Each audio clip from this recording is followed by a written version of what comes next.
Hey guys, this is your host, Franziska, and welcome back to the Hikers Anonymous podcast. On this podcast, I help share people's inspirational stories about how hiking, backpacking, and the outdoors changed their lives.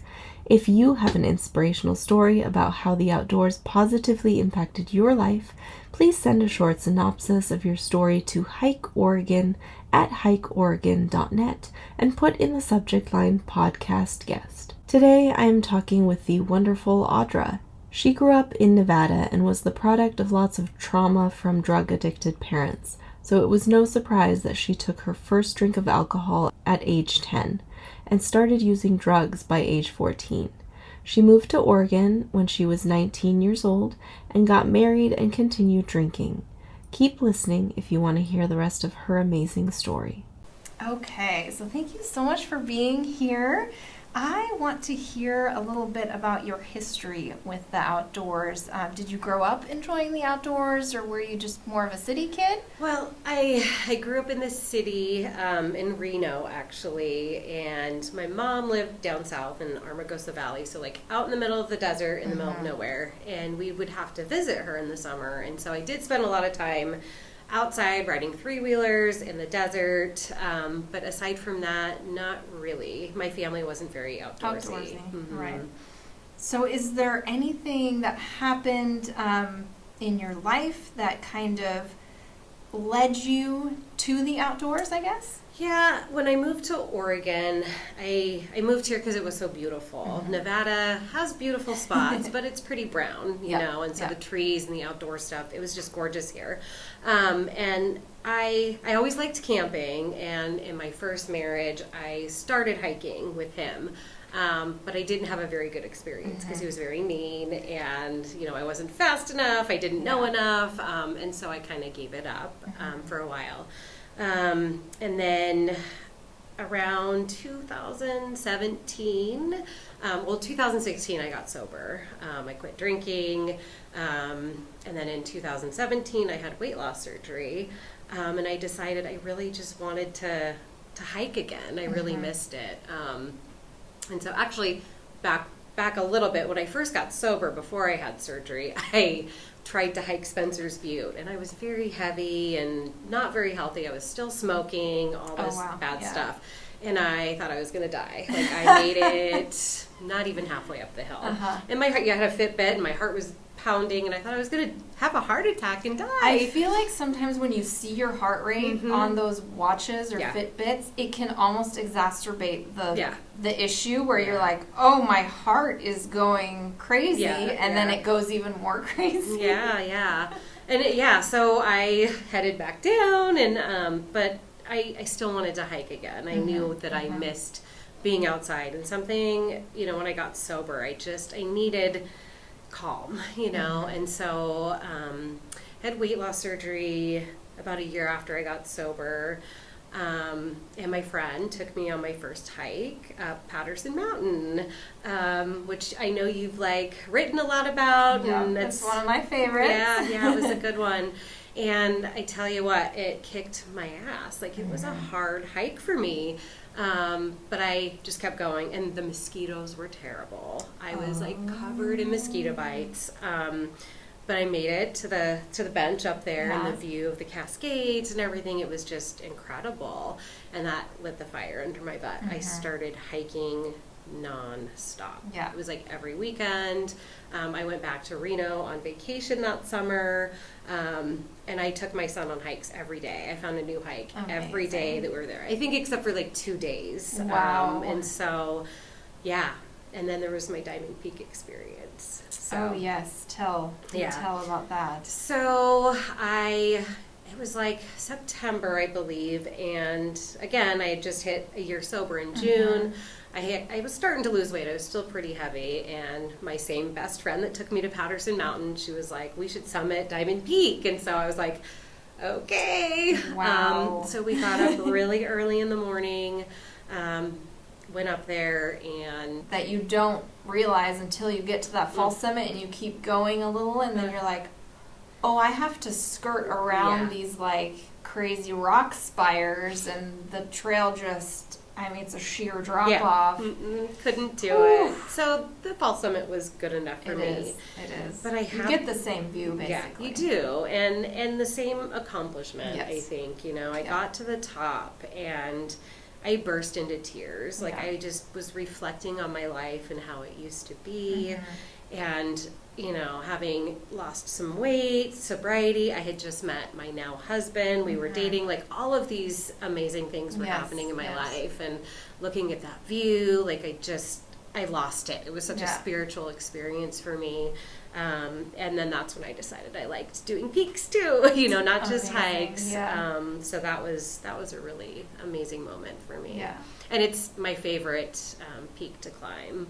We try to do it every year, so it's special. So how has your hiking journey changed from the beginning?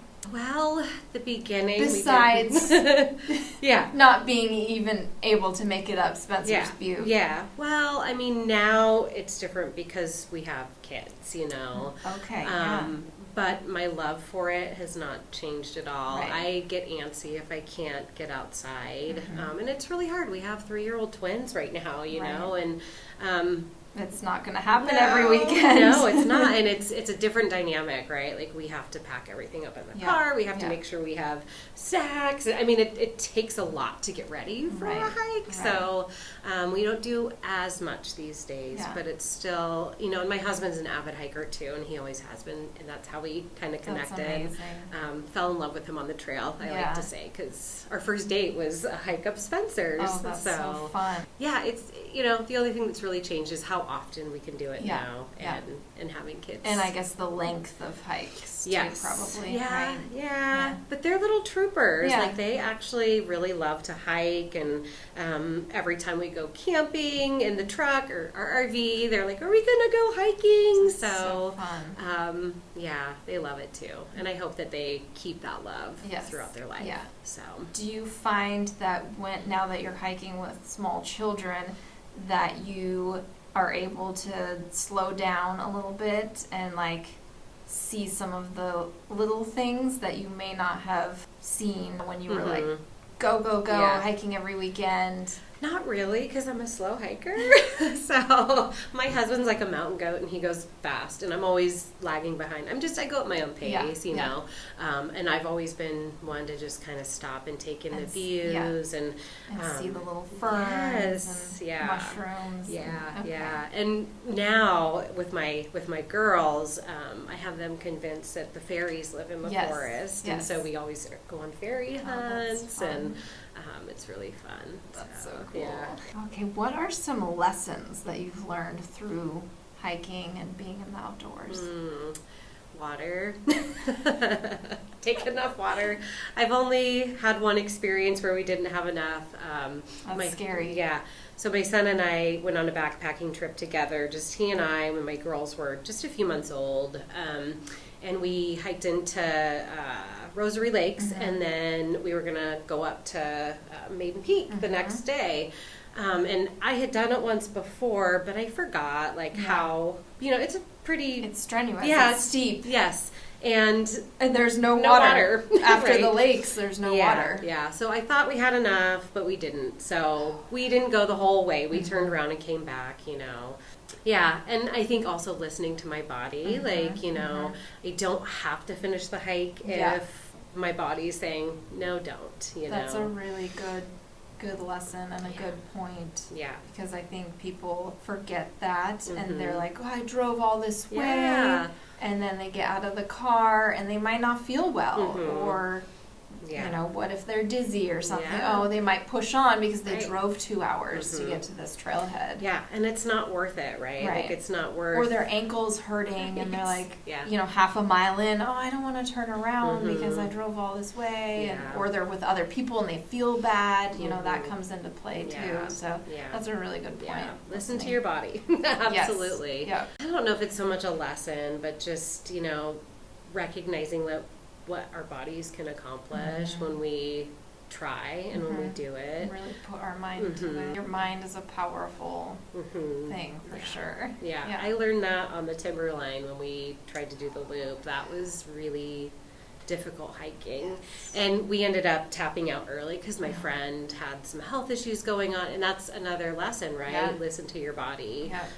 And she just wasn't doing well. Come to find out, she had like suffered a heart attack like a week before, a couple weeks before, and didn't know it. Right, and so she wasn't recovering. Right, like we day hiking, and you let your body rest. Like she just wasn't feeling good. So we hiked all, but I think about 12 miles of the Timberline Trail. Yeah, we started it. I think it was Cloud. That's a little frustrating. Yeah, yes, it was. And we stopped. Like we went counterclockwise. Cloud Cap, is that what it is? So we started there, and we stopped at the lodge and tapped out at that point. And by that point, I mean, yes, it was a little disappointing, but my friend, sorry. I mean, wow. And actually, when we got to the lodge, I was like, okay, thank God, like because that is some strenuous hiking. Yes, but I want to do it again. I have plans. River crossings I found to be extremely mentally challenging. Yes. Yeah.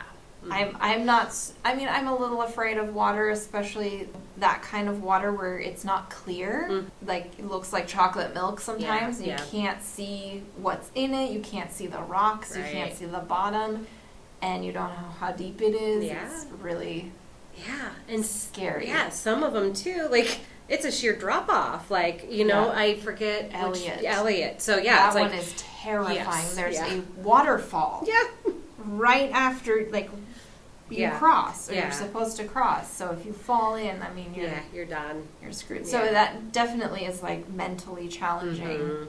Yeah, and exhausting. The water crossings, like I struggled with some of them, but for me, the hardest part I think was the being really high up. There was one part where it was kind of washed out, and it's not much of a trail, and heights in me, I get vertigo when then that was probably the most challenging. There's a lot of exposure on that trail. But I would say my favorite place I've ever hiked is up that, Mount Hood area. I love it. It's just, and when we went, the wildflowers were blooming. Yep. It was just stunning. Amazing. Stunning. Yes. Love that place. Okay, what is currently one of your favorite things about being outdoors and hiking? It brings me so much calm. People say, people go to church for their spiritual experience. I go out to the woods. It's my happy place. It is my happy, happy place. I don't know what I would do without it. We're not able to hike a lot now, but we live out in the country now, so I can just go in my backyard and sit on the river, and so that's beautiful, and hear the birds, and occasionally listen to the trees. Yeah. Sometimes we see a bald eagle that hangs out up there, that's and so cool. We've got a resident cougar that lives out there, so we're pretty careful. But okay. Have you seen him on like a camera? No, but we have a neighborhood watch, and they say he was like right up the road the other day by the school, so good times. Yikes! Yeah, it's a little scary. Okay, nerve-wracking. I'm terrified of cougars. Terrified. Well, there's one on Patterson Mountain. I know. And I've never seen one.